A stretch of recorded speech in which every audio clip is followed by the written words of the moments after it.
Were Hayek and Keynes. Have you ever wondered how two economists could shape the way we understand money and government?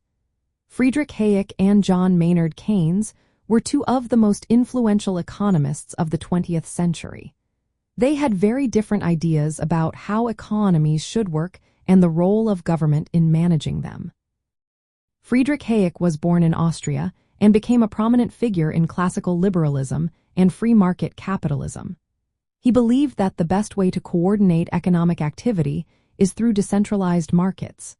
According to Hayek, prices act as signals that reflected the collective knowledge of individuals in the market. When the government intervenes, such as through monetary expansion or fiscal stimulus, it distorts these price signals. This distortion can lead to misallocation of resources, which he called malinvestment. Hayek argued that economic booms are often followed by busts, and these busts are necessary corrections rather than failures that need to be avoided.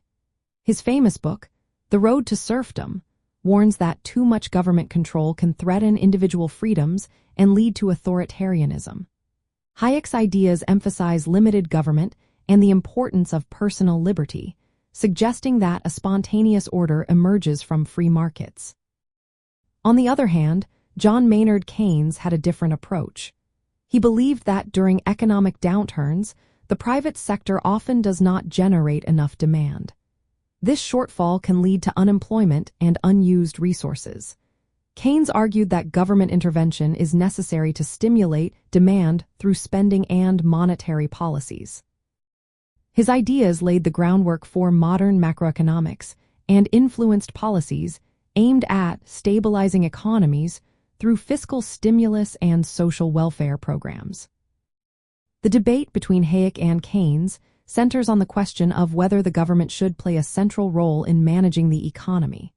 From a libertarian perspective, Hayek's arguments are favored because they stress the importance of free markets and warn against government overreach. Libertarians often view Keynesian policies as potentially harmful interventions that disrupt the natural order of the market. In practical terms, Hayek believed that allowing markets to adjust without interference leads to sustainable economic growth and preserves individual liberty. Keynesian policies, while aimed at short-term stabilization, are seen by libertarians as risking excessive government power and unintended consequences. In essence, Hayek and Keynes representing two contrasting economic philosophies. Hayek focuses on free markets and limited government, while Keynes advocates for government intervention to manage economic cycles. The Hayek-Keynes debate remains a foundational discussion in economics, especially relevant to libertarian thought, which aligns closely with Hayek's defense of economic freedom and skepticism of state control.